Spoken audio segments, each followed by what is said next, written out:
Sustaining Creativity podcast. I'm your host, Mari Riesberg. Over the past several years, I've combined my degrees in acting and somatic psychology to share my sustaining creativity techniques with performers. And now I've decided to share it with a bigger audience that includes you. I believe we are all creative, and this podcast is all about that. I'll be interviewing people from all backgrounds, ages, and creativity experiences to share just how creative we all are. Today, I'll be chatting with Mike Oppenheim, writer, novelist, essayist, and musician. Please enjoy Mike Oppenheim.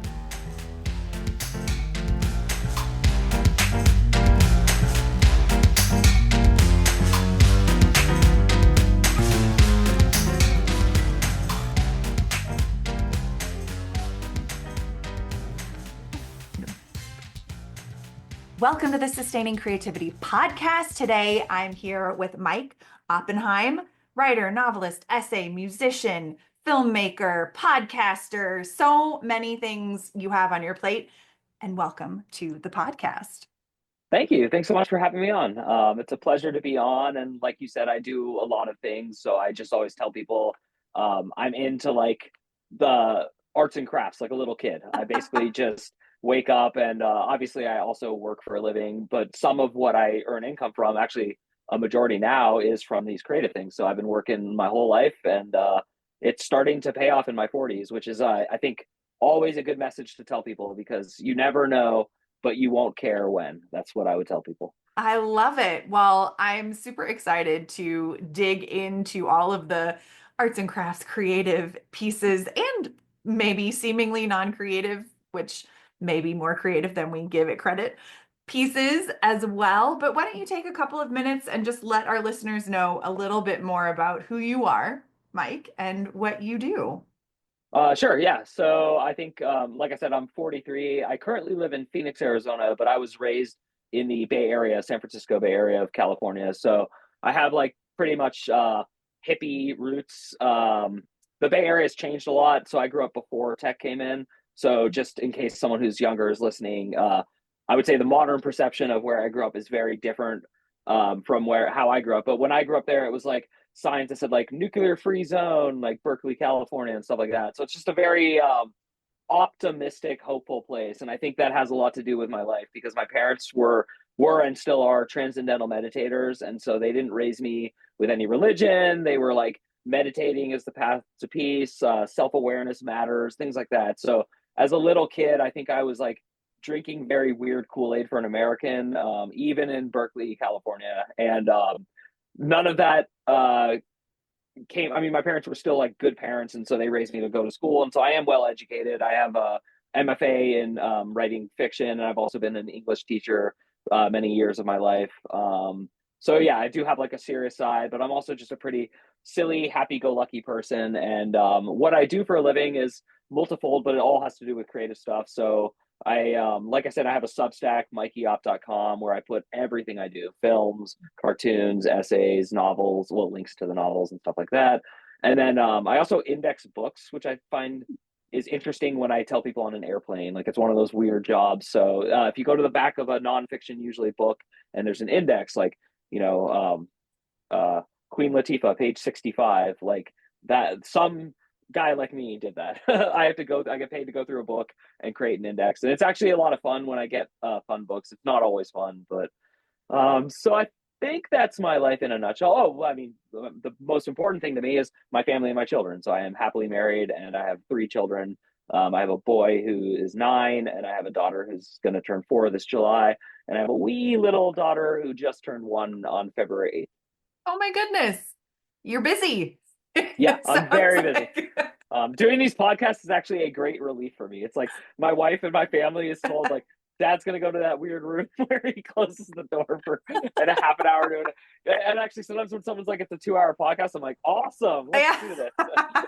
Dad gets a break. I love it. Yeah. Fantastic. Well, it sounds like your life has been steeped in creative opportunities and just the freedom to explore, which is such a huge part of creativity.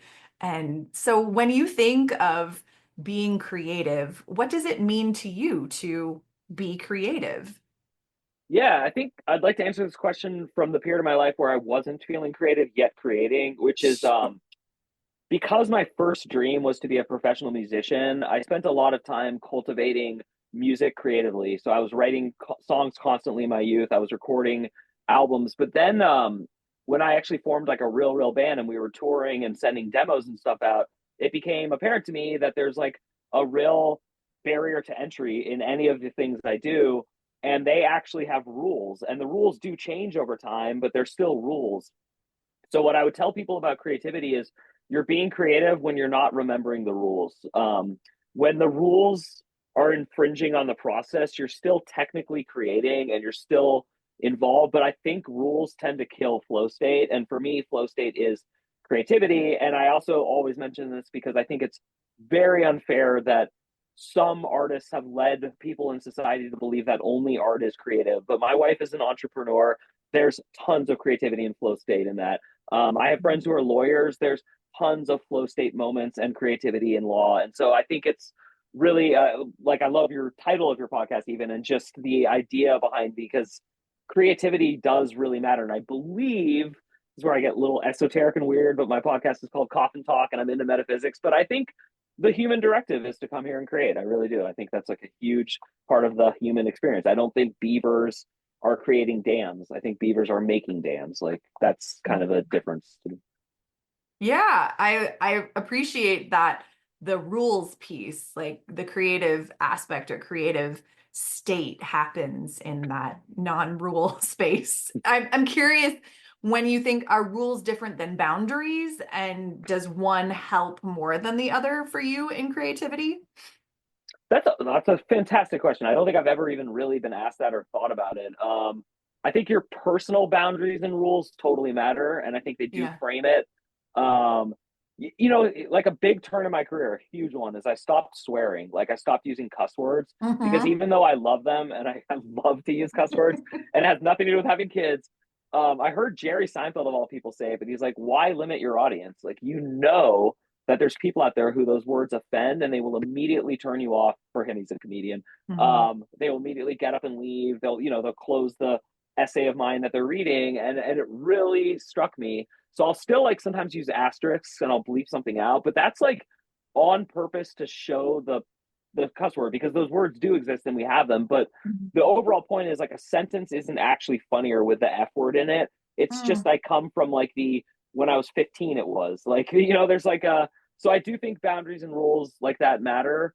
And I Hmm. even would say everyone's dreams are different. So I remember studying in a philosophy class in college that if you really want to change the world, you should go into the stock market, become an incredible investor, make a ton of money, and then give it away. And it wasn't like to go to Africa and work one on one with you. Like it wasn't any of the things we stereotype. They were Hmm. just literally talking about like the biggest impact you could have is to become filthy rich in a non like hippie philanthropic sense, but then to take those earnings which came from people, and it doesn't matter who they came from, and Hmm. then give it back because you can make more money in a shorter amount of time that way. So I think Hmm. I would suggest the same thing with like one time someone said your sideburns should be longer in when I was in a band, because I was like the front man of a band and I hate Hmm. that kind of attention. I love attention, please. I'm like just as desperate as the most normal people like me. But like that wasn't what I was going for. I wasn't going for like, do I have like the right earring in and like stuff like that. And so but I would say if you want to like change more lives, becoming Taylor Swift does that. So if Hmm. Taylor Swift, like at some point for sure was cultivating her image, it's a fact. She went from country to like hip hop and rap and all. I mean, sorry, like regular pop music is what I meant to say. Hmm. And I don't falter or blame her, and I don't use terms like selling out anymore. I look at it very differently.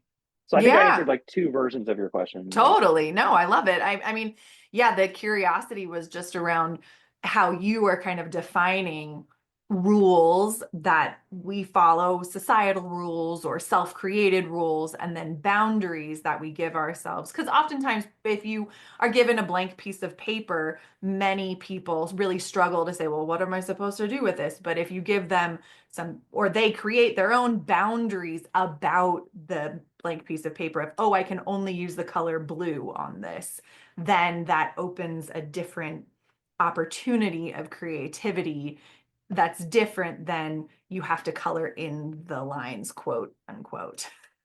Yeah, that's really accurate, I think. And I even reminded me, like, sometimes when you're at an art exhibit, it does matter if you know what rules they have. Like, that's a really good point. Yeah. Yeah, just like understanding where people are coming from, their own perspective of, if a non artist, I'm not sure what Jackson Pollock's field of art, like the genre of art is, Yeah. but Yeah. I know there were rules, like he had very specific rules to or boundaries to create what he created versus someone not in that art genre coming in and being like, "Oh, I can do that." That piece that I think oftentimes we as humans want to believe, "Oh, I could do that. My kid could do that," etc. Yeah. And Yeah. Yeah. so how do we how do we expand our understanding and appreciation for the work that was put into someone else's creative process or their creative experience? Yeah, and there's also like even more complicated, like first to market and what did you hear first? So like if you Mm. heard, I have no evidence for this, but I imagine if you hear the Beach Boys, the Rolling Stones, or the Beatles first, it impacts your opinion of all three in some sort of Mm. hierarchical ranking. And if you know that like the Beatles released a song in 1964 and then you hear a poppy song in 1994 that's much better but similar, I mean, you could look at it, you can really analyze all of this incredibly differently. And I think the Jackson Pollock's a great example because he's so divisive even to this day. It's just Yeah. like, yeah, that's really interesting. Yeah, I agree. Things I think about and get to talk about on a Yeah, podcast. no, I like that a Yeah. lot. When you kind of in all of the things that you do, I can only imagine having moments where you don't feel as creative. How do you navigate those bumps in the road, those challenges in your own creative experience when they show up? Yeah, so different phases of my life had different scenarios for this, but as a writer who actually promises to release writing through like a subscription service and I Hmm. do get income through it, I have like real like rules for this because I have to have an original essay or a nonfiction or a fiction story rather published every Sunday. I have bonus content on Wednesdays and I have podcasts and things to do. The podcast takes care of itself because as you know, like I mean, even a going to sound mean, but a bad guest, if you're a good host, you can elevate it to at least like that bare minimum. There's a few exceptions, but Yeah. we've all had them. But the Yep. point is, if you're a podcast host, that is sort of your job is to make an otherwise normally interesting person more interesting if you can, et cetera, or change the conversation to something that works with them, even if it's not the topic you're supposed to be discussing. Mhm. With the essays, though, I want to go back to that because this is where it really does happen. Um, the time it happened the worst, I just wrote an essay about the frustration of wanting to create and not being able to. So that was like a freebie, but I obviously can't hit that again. Um, Usually, what I do is I seek the emotion that is telling me I can't write it. So is it Hmm. anger, depression, frustration, futility? Um, is there an overt political thing going on that's making me feel this way? Did I get in a fight? This is my favorite one. If I'm in a fight with my wife, that's my favorite like one because then you have to like write something that's you apologizing to your wife. Like I don't know if this resonates with people, but if you have been married or you are married, when you're in a fight, if you're looking to win it, you're looking to get a divorce. If you're looking to like actually solve what's the conflict, you're in a good marriage because conflict is inevitable. And so I Yeah. conflict with writing is like inevitable. And so I brought up the if I'm in a fight because that's usually actually when I don't feel like writing is if I'm upset with a friend or a friend's upset with me, just any of these normal human situations. So usually I just write about that. And again, it's my essay service, it's my subscription. So I'm allowed to do Mhm. that. And when I was a musician, I'm just trying to go back through my life. I never Yeah. had creative blocks with Mhm. music ever. I was also in a band, so it felt different, like a team. It feels Mhm. very different. And then I do run a writing workshop every Saturday, and I have to bring original content to have edited. Um, and so that's the time where I have the most trouble. And usually, what I Mm. do is I ham it in. I actually do a bad job, and then I bring it to the group and they can tell and I can tell, but no one's mad. I didn't waste their time because there's this nugget was good, this nugget was good, and then I go Hmm. home and I take it. So that's my various answer to all of that. I mean, I absolutely appreciate the emotional viewpoint and like bringing your emotion into it because I think we forget about how valuable and communicative emotions are. You know, we all have them. Are we paying attention to them? Are we ignoring them? Are we avoiding them? All of that stuff. So being able to actually identify and then utilize them in a constructive fashion seems like such an amazing tool to navigate challenges with creative expression or creative experience. So, what is your relationship to your emotions? The older I get, the more it's one of patient respect. Hmm. So you got to respect your emotions, even if the first of all, I read this and it really helped a long time ago. But the second you have an emotion, you start immediately trying to figure out the source of it, which is the opposite. Usually, emotions precede what's actually going on, or it happens concurrently. But humans are desperate for causality, linearity, cause and Hmm. effect. Um, Schrodinger's cat joke, all that goes in here. But guess what? Like time is probably not working the way we think it is, or at the very least, we know the perception of time is incredibly different for each of us in different moments, even. Once I had the unfortunate pleasure of a car running a stop sign and hitting me on a bicycle, and it really happened in slow motion. I mean, I could tell you like it's like a novel worth of time. And so I just know that like with that even experience and a couple other ones, um, there's something to just like letting go of all that Hmm. and really like understanding that your emotions are here to guide you. But then I said patience because if I act on an emotion, if I'm reactive, it never works out. Never for me. I can't speak for anyone else, but it like even if like the emotion is that person wronged you, if I act in that like out of alignment state, that like I'm a victim, whatever mindset, Hmm. that's what fuels and comes back out of me instead of usually if I wait on the emotion for about 24 hours, sometimes even as long as 72, but never longer than that, Hmm. I get a message, I get a clear directive from it that is like okay to act on. And then the opposite happens. It usually unravels or undoes the conflict much quicker.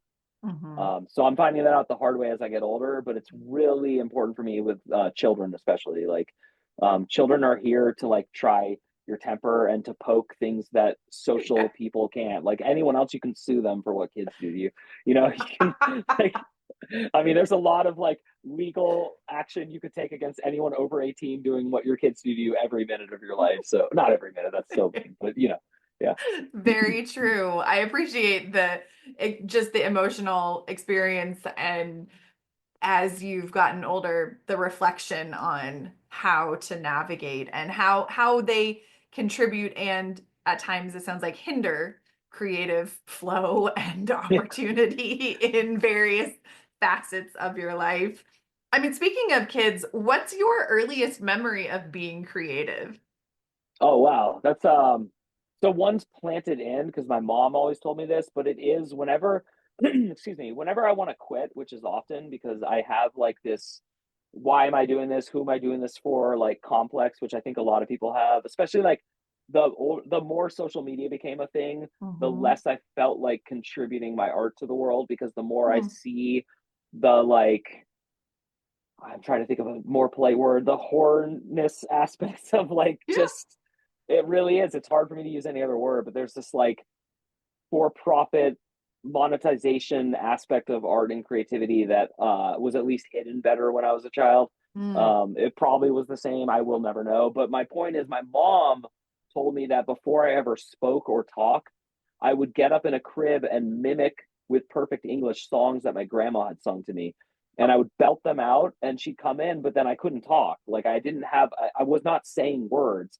I was phonetically mimicking like Yeah. and so I always remember that because I'm like, okay, clearly, like your original desire was just to sing, like literally to sing. And like, so sometimes if I'm unhappy, I'll put on a happy song and force myself to sing to it, and it works. Like you're still Mm. crying, but like it does work. And I think music just will always be my first and most important love. And so I think my earliest memory of it, though, is really funny, but I started a student magazine when I was in like first or second grade, and I ran it in the after school club. And I Mhm. got like people to write articles, and I like made a sports section. I just did all this stuff, and like I remember it for three reasons. One, it was really fun. Two, most people didn't finish on time or do what they were supposed to, so I ended up doing it for them, which is still to this day like I'm an editor. I'm like a kind of like when I made films, I was an auteur, which means I write the script, I direct it, I want to act in it, I want to do. I'm a control freak.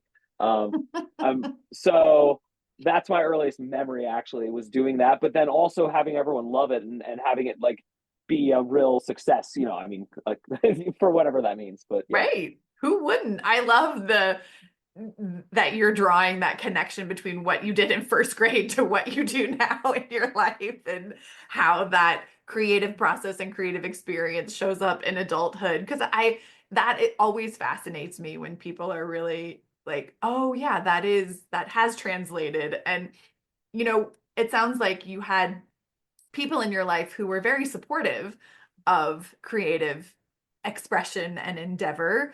And for people who may not have had that or experienced support around creative expression, how would you encourage others to find creativity in their life? Well, first of all, I will get as political as I ever get, and I will say the only thing ruining the world is anyone who's not giving kids love and attention. Like that is Mm, the cure to everything, and I feel very bad for people who don't have a good, happy childhood or don't have, even if it's not happy, parents who were trying their best. That really does matter, believe it or not. Like mhm, I know a lot of people lie on a couch and tell a therapist, blah blah blah, but if your parents were trying, there is something to that if they were in your life. And I'm not talking about abuse. I'm not, I'm talking very mhm, specifically. So I just want to say that because that actually does matter because I had an incredibly warm, loving family, and it really mhm, did matter. And it's also part of why I don't have this desperate hole that I hear phenomenally successful people talk about. mm, yeah. Very honest people who make it to like the tippity top. I brought up Taylor Swift. I'm not talking about her. I don't know anything about her, but many people who have achieved her level of name recognition have said it's because I had a giant hole in my heart. Like no one Mm, gave me attention. I wasn't loved. My parents, blah blah blah. So I would say that finding creativity is not usually a problem for me, and I don't know if it has to do with having a happy childhood. But if you do have an unhappy anything going on, that's the vehicle of creativity. Like that is your mm, way to connect to the world. And if you take all of that frustration, anger, whatever feeling it is, trauma even, and you reflect it outward, someone will get something from it. Someone will like recognize it and see it for what it is. And I've, it's weird. I used to like, again, I brought up social media. It's because it like forces you to count accolades. So like, it's mm, very, I know there's a big documentary on Netflix about this, but the like button really did mess me up for a long time because a lot of people like what you do but don't say they like it, and a lot of people come mhm, from families where you don't compliment people or you don't say thank you, and like so there's just a mm, lot of like weirdness with social media and all that. So I would say being creative and then also making it out there really matters right now, because even if only two people like your thing or your podcast download number isn't like high enough to get ads or whatever your reason is for self-hating yourself, and believe me, I've been there, I will be there again. I'm there with different things I do and not others. yeah. Um, just know that like you know that you don't care if the person has 50,000 followers. You know that you listen to their podcast. You know that you Mhm. subscribe to their newsletter. You know that you like it. So put that in reverse. If you're having trouble creating but you want to create,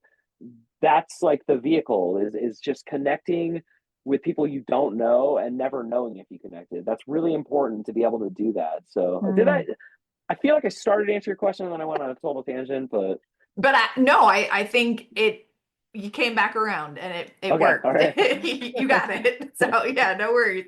I think you're spot on with the how social media has impacted creativity and how that desire for recognition is keeping people from fully expressing themselves in a creative fashion because it opens you up to someone not liking it. And that's really hard when you really have a deep connection to whatever it is you've put out into the world, and someone else, comes and tears it apart or doesn't like it, and how do you kind of distance yourself and not take someone else's opinion personally, because ultimately they don't know your history, they don't know what you've gone through, they don't have all of that information.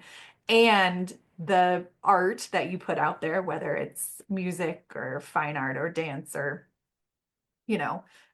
creating a colorful worksheet or something, someone is going to have an opinion about it, but it doesn't mean that it's bad or you shouldn't have put it out into the world. So I figured out. I got what you were saying and going for. Yeah. Because it's tricky when you A, get feedback, and B, don't get feedback from people. And people love to be, no, let me rephrase that. Unhappy people love to be negative online. Happy people are barely online and not really like in a position where they're going to be like berating or judging your art. Like, right. And that's another huge issue. And like, so what I've learned is post and go, like just post it and go. And then if you want to check your numbers, go ahead. I check my numbers less and less as I get older. I'm happier and happier as I get older. Like I can definitely, that would be, I have said this enough times that I would like to say, it also just gets easier as you age if you're okay with aging. And that second part is a big deal, but like, if you're okay with your knees getting sucky and like your hair not being the way you wanted it to, and like, the physical things change, but like the sense of peace, confidence, and like acknowledgement of who you really are, and then also the feeling less pressure to show that off and to hide it, like both at the same time. So that's a huge part too of my process, and why I speak the way I do now is like life will toss you around, you'll hit the edge of the river, but if you stay flat on your back and you don't like try to manipulate the river, you'll make it. Absolutely. Great reminder. I appreciate that. And for myself and listeners as well. No, it's hard. I mean, it's just, It is. And I think it is a choice to keep showing up and to keep participating in those things that bring you joy and that you want to keep doing. And regardless of who you do it for, whether it's millions of people or just yourself, because both have a benefit in my mind.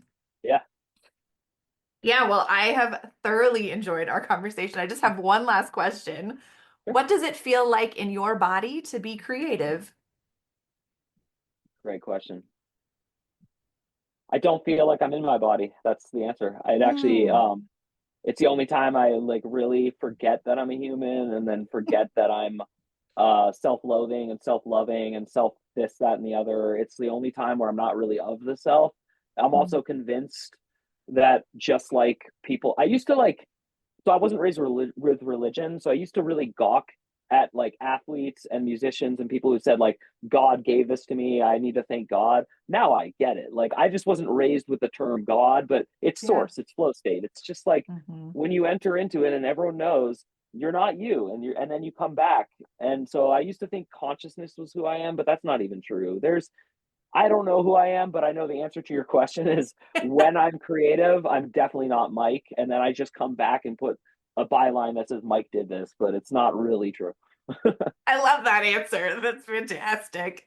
And I can relate to it. So thank you so much for taking the time to chat with me. If people want to learn more about the work you have out in the world, how to get in touch with you, how could they go about doing that? Yeah, I made it incredibly easy. I just have one website with everything. It's mikeyop.com,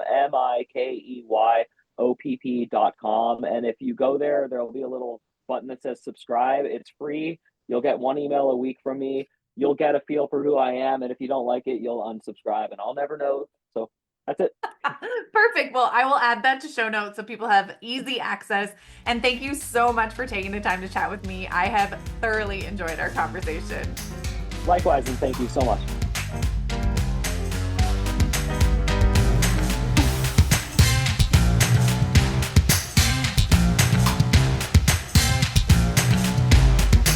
Thanks for listening to the Sustaining Creativity Podcast. We'd love to keep in touch, so follow us on Facebook and Instagram. We are at Sustaining Creativity.